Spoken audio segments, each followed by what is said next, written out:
Exploration Day 2. Hello, my Silver Spores. It's Silver Shroom, and welcome back to more Pikmin 3.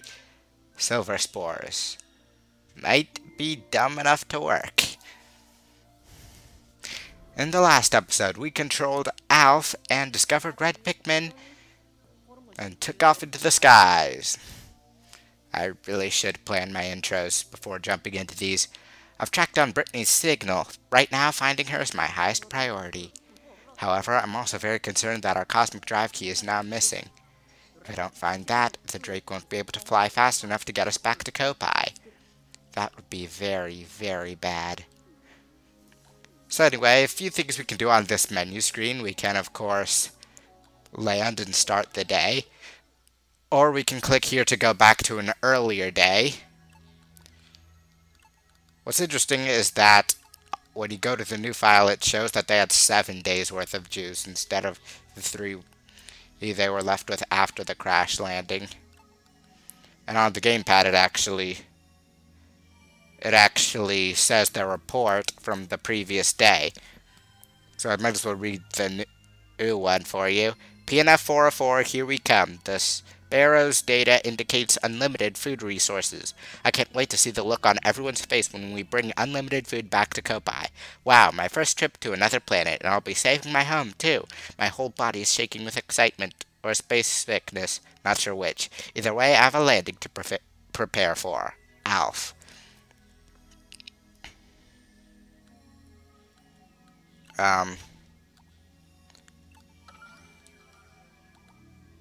So, I guess it's going to make us go through that cutscene again.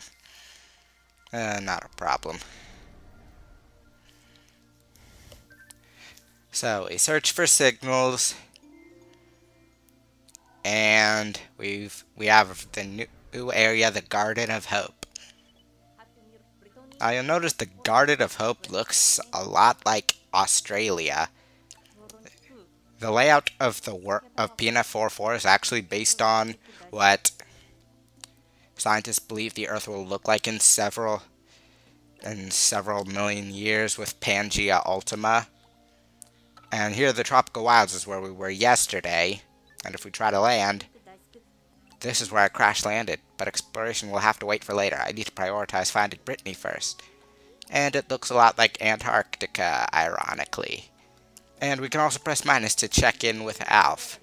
I still can't shake this awful feeling that there was something more to our crash than we know. It felt almost as if some power from the planet's surface was manipulating our ship.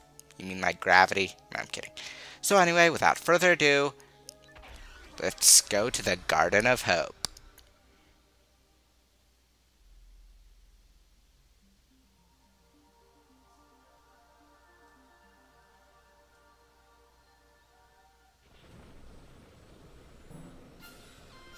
Get a nice beautiful flying with flower petals and all that. Brittany should be around here. Something is flashing on my map. Maybe it's her. I'm running out of sustenance, so I hope I find her before it's too late. So, you can walk up to the onion. Looks like the onion has followed me here. So where are the Pikmin? So what you have to do is stand under the light and press A.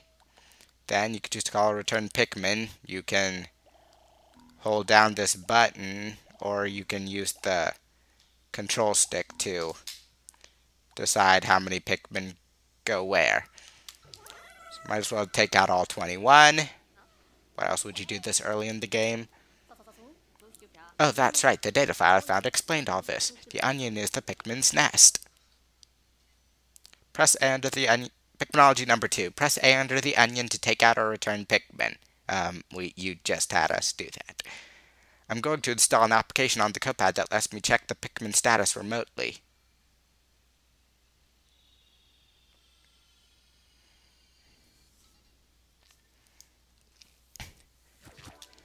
Okay, so if you just tap the Pikmin info app on the gamepad, it'll just show you how many are in your squad, how many are working, and how many are idle. And of course, you can go to the exploration notes to... I'm talking about things you can't see. Maybe I shouldn't do this. The exploration note saves the the data files you've collected. And of course, there's just the map, which appears as an overhead view on the TV.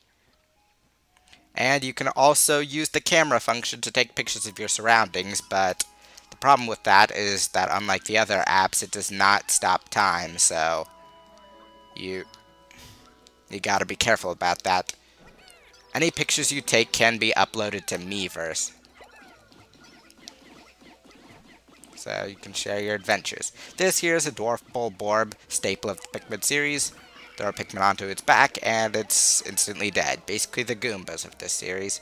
Almost as iconic as the Pikmin themselves. Well, at least their larger version is the iconic ones. I'll have the Pikmin work on those fragments. And grab a few more helpers.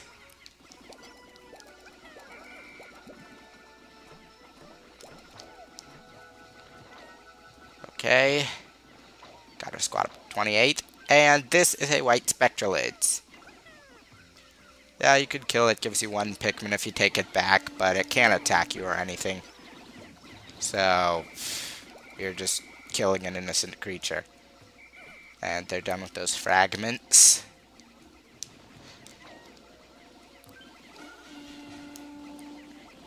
Finish off that wall.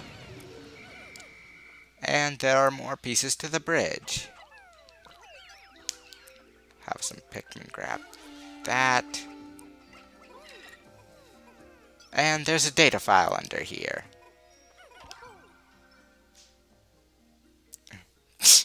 Pikminology number 14. We just got 1 and 2. Once Pikmin are done transporting fragments, they will return to the original location of the fragments. Okay.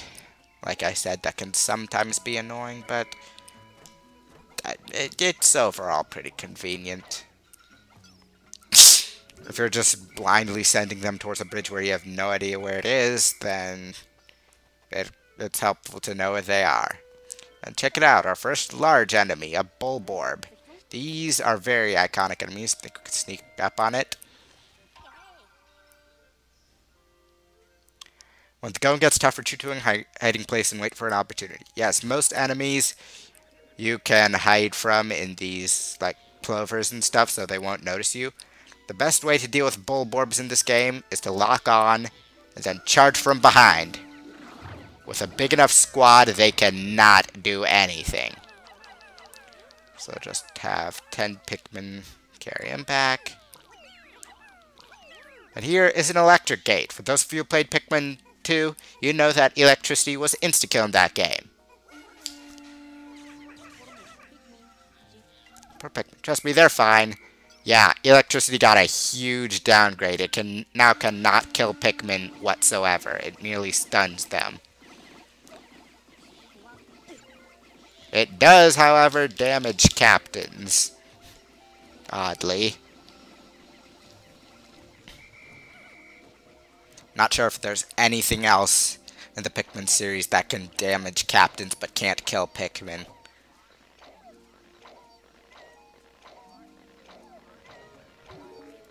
Okay. Got that done, and they're done with the wall. Oh, might as well grab this. Of course, the Pikmin can't go in the water. So. Bulborb number 2. Attack from behind to gain the advantage. Where's Bulborb number 1? I mean, I think I know what it is, but... Yeah. So anyway, gather up my 45 Pikmin, and we'll head up this hill.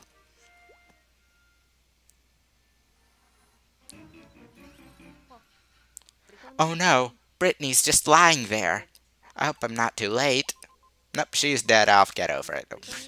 Nah, she's perfectly fine. Pick up, Brittany. Pick up. Please still be alive.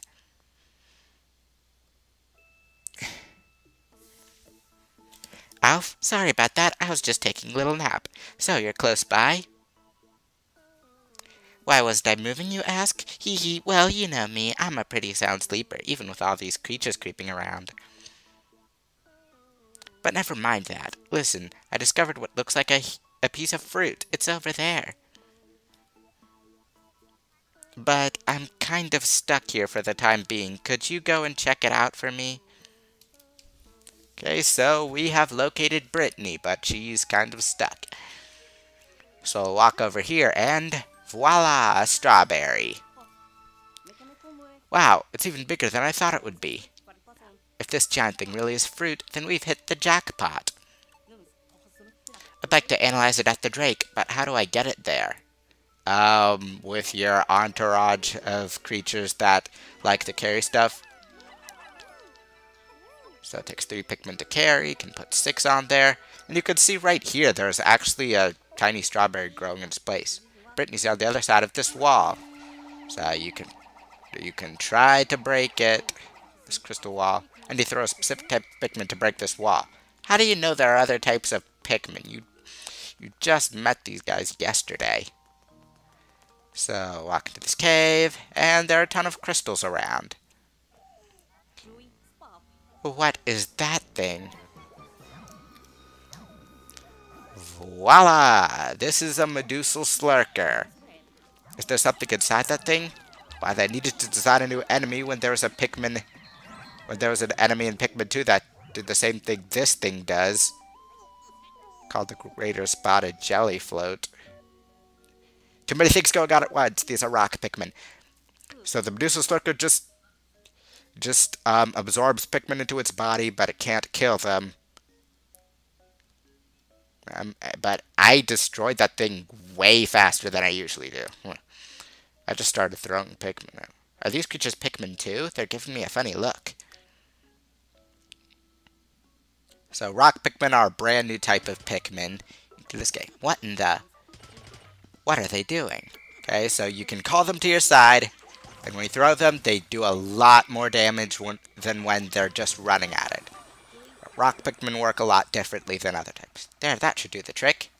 And we freed their onion. Unlike the purple and white Pikmin from Pikmin 2, the rock Pikmin do in fact have their own onion. So their onion is trapped inside that crystal. Since I have 2 types of Pikmin now, I can select the ones I want to use with C. Selecting Pikmin type. Select the Pikmin or person you want to throw using C. And when I want to split them up by type, I'll use Nunchuck Shake to dismiss the squad. Okay, so here the corpse of the Medusal Slurker pops down and the Drake's gonna interrupt us. Analyzing. Oh, the Drake is sending us a message. Analyzing recovery. Later on the game it won't interrupt us every time we get a fruit. Sunseed berries. It's gonna juice it. And we now have another day's supply of juice. Large quantities of Pikmin U detected. This is a seed-bearing fruit, making cultivation on Kopai possible. Juice from this fruit is safe for consumption by crew members.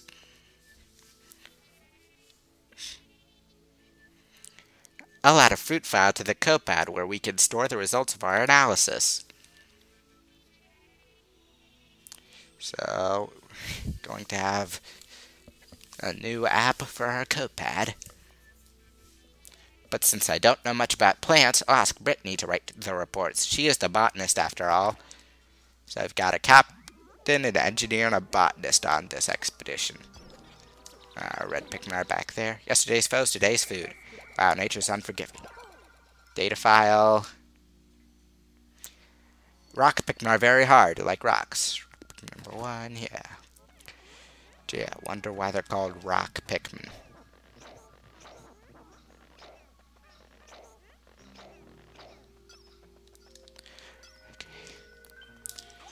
Okay, I'll go ahead and break open these crystals. Rock Pikmin are the only Pikmin that can do this. Other Pikmin can't squat with them. And for some reason, the red Pikmin were basically deactivated, so now they won't. So now they just won't help the rock Pikmin.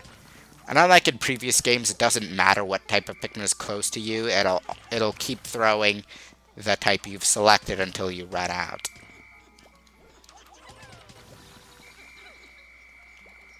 And another data file. New sprouts will be the same color as the Pikmin that retrieved the powder creature. Number 4. Okay. And as you see in the illustration there, majority rules, since there's 2 reds and 1 rock, all new sprouts will be red. In a tie, I'd say it's random, but not entirely. Like, I had say I have a rock Pikmin carrying a pellet, and then I add a red Pikmin to it, it'll keep going towards the rock Pikmin count. So I head out of the cave. Got 67 Pikmin. 6 of them are back at the base with the strawberry. And now we can break this crystal wall with our 22 rock Pikmin. Isn't counting fun? I'm not really counting, I'm just looking at the numbers on the screen. Rock Pikmin number 2. Rock Pikmin inflict extraordinary damage when thrown directly onto an enemy or object. Yes, do much more damage than just simply charging them. Alph, I've been waiting for you. I can't break through this wall.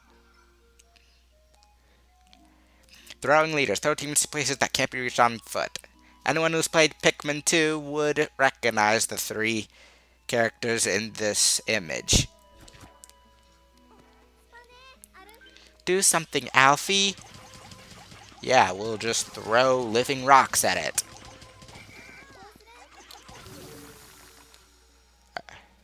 I believe it takes about 25 hits from rock to break it, and we've rescued Brittany. Woo, I can't tell you how happy I am to get out of this place. I'm sick of sleeping outside, and I'm super hungry. What's with your entourage there? What's that you say? They're called Pikmin? They're cute. But we don't have time for cuteness right now. Look over there, Alfie.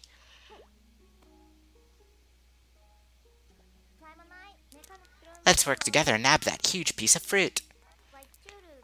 Okay, so as the data file said, we're going to switch over here to throw Brittany up onto that ledge. Then we'll throw her some Pikmin. I'll take it from here. Press minus if you'd be so kind. Press minus to switch leaders. Dividing labor number 1. Split into 2 squads to manage your workload more effectively. We'll be doing that a lot throughout this game.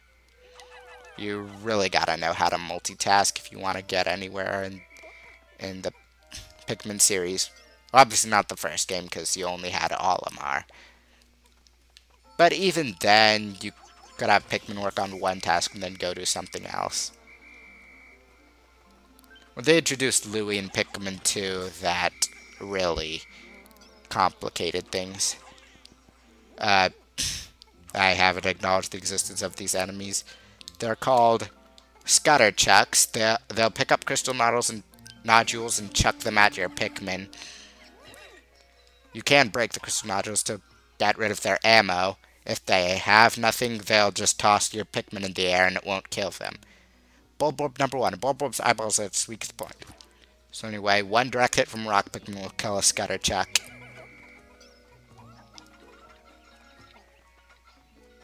And there's another strawberry up here, but I'm not going to get it just yet.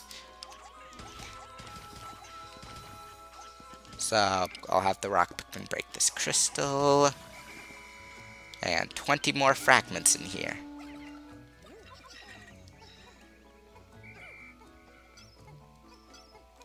And so they're going to finish this bridge. Might as well break these nodules just to have something to do.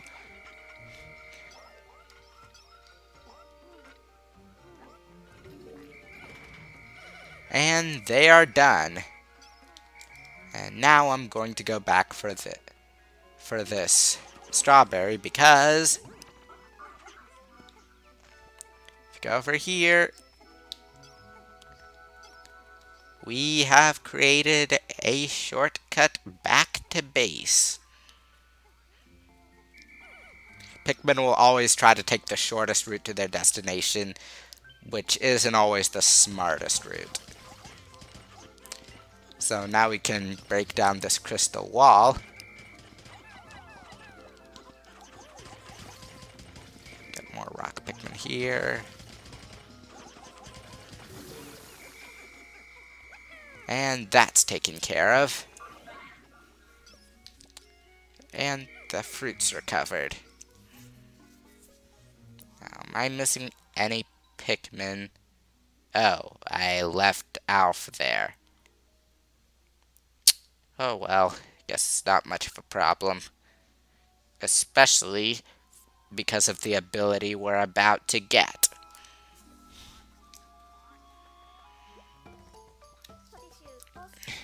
Now what could this be? The radar's picking something up. The radar's detecting a signal of some sort. Maybe it's a new type of food. Why would food be emitting a signal? Let's go and look right away. So grab this data file and go here on the Copad's radar, align the upside down pyramid thing with your destination and touch go here to start moving. This is an incredibly useful new feature. How strange to find such a data file. Come to think of it, the radar did have a go here feature. We should try it out soon. It seems like it'd be helpful if we decide to split into multiple squads. So what I could do is switch over to Alf, and I can chart a path for him, press go here, and he'll move on his own. Then I can switch back to Brittany and he'll keep going. Here are enemies returning from Pikmin 1 and 2, fiery blowhogs. I'm going to attack them with red Pikmin because any Pikmin veteran would know, they are red Pikmin are completely immune to fire damage.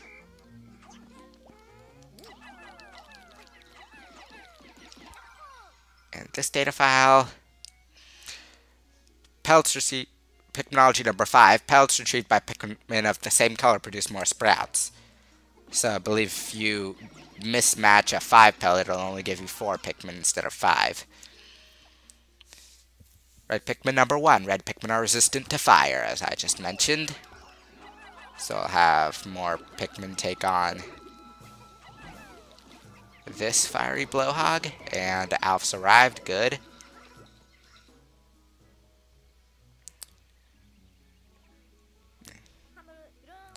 On the opposite shore, there are materials for building a bridge. I bet if Alf and I work together, we can get it done in no time. That's exactly what we're going to do. Not sure who put this tape here, but just throw.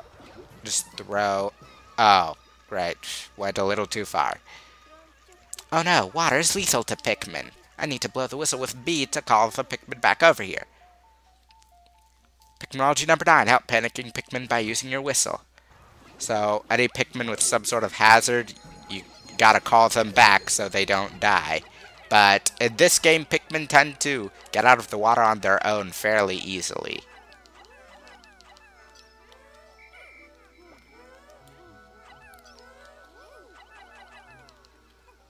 Okay, so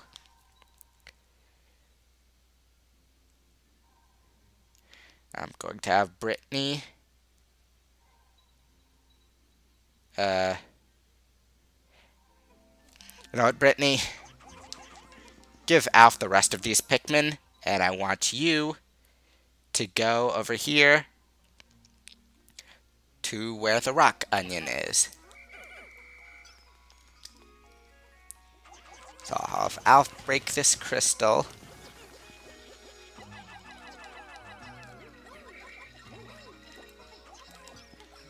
Okay, that's taken care of. And the rest of them over here.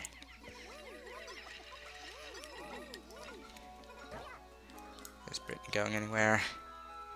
Might as well take manual control since the go here function moves them slower. Thankfully, with the go here function, the Pikmin always keep up, so you don't have to worry about that. Ooh, and now we're getting into a staple mechanic of the Pikmin series. It will be sundown before too long. Alf, didn't you mention that nocturnal predators will attack any stray Pikmin? I don't think he can hear you with your distance from him. It looks like the Pikmin in the area of the nest thing we call an onion can get back on their own, though. As mentioned yesterday, any Pikmin... Okay. Nocturnal predators come out every night on PNF 404. Pikminology number 11. Make sure Pikmin are in your squad or close to the onion when the sun sets. All others will perish. But finally in this game, they decided to make a circle around the onion to define what counts as base. I'd better call back any Pikmin who have wandered outside my squad. So as long as they're within this circle or following a captain, they'll be fine. And now there's a count showing how many Pikmin will die should the day end at that moment. Now as you can see, some of the rock Pikmin are starting to gain buds. If Pikmin are left in the ground, they will mature over time. They go from leaf to bud to flower. Now I'll collect all these Pikmin. The signal must be coming from there. And send them at this wall. Not worried about them. I should be able to call them back before the day ends. Okay. I don't want to leave here.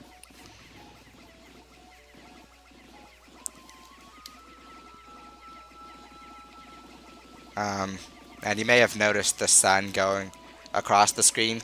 The thing is, if you activate your camera and try to find this, you can actually see the sun moving across the sky. That's a pretty neat detail.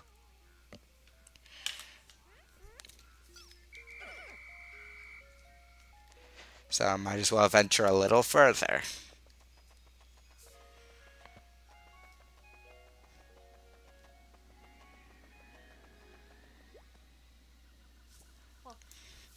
Huh? What's a data file doing all the way out here?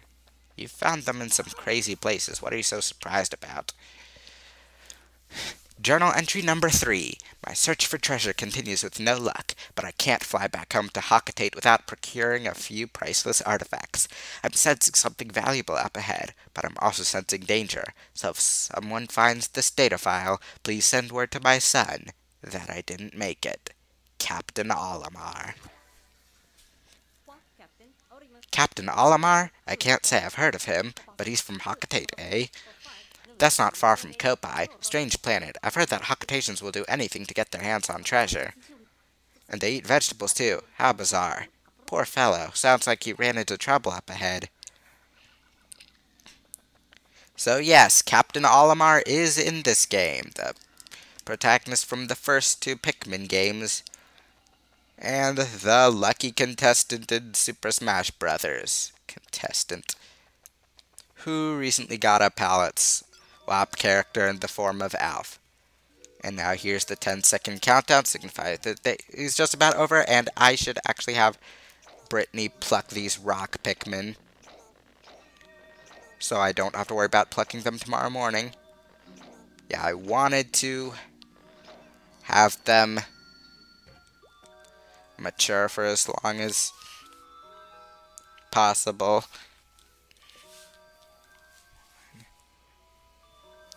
I can't find the sun. Whatever.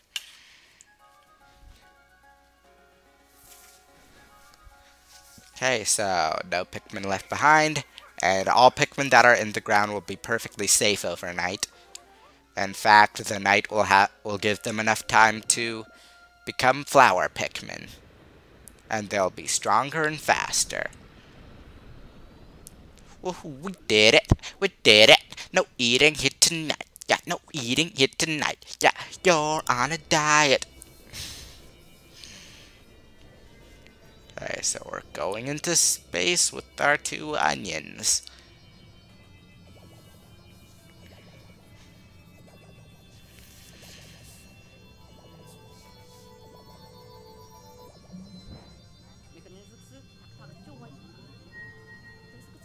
Very interesting. The 2 of them merged into one. I'll have to make a note of this fascinating behavior. Yeah, now in this game, the onions actually fuse into a single onion, which is incredibly convenient. Let's analyze the other one, too. This lemon is called a face wrinkler. It's an eyeball. So, this lemon Actually gives us 1.5 bottles of juice. Now, when we add in another sunseed berry, strawberry lemonade.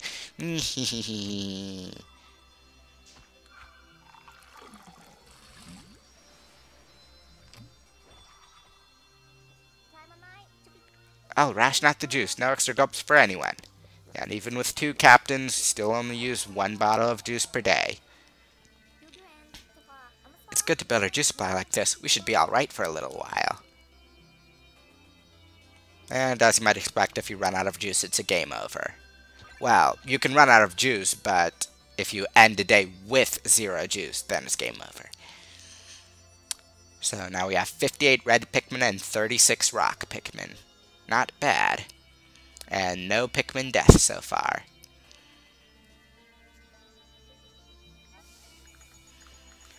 Near the source of that mysterious signal, we found a note left by someone named Captain Olimar. It appears that this Olimar is from Hoctate. Perhaps he's transmitting the signal, or maybe it's our captain.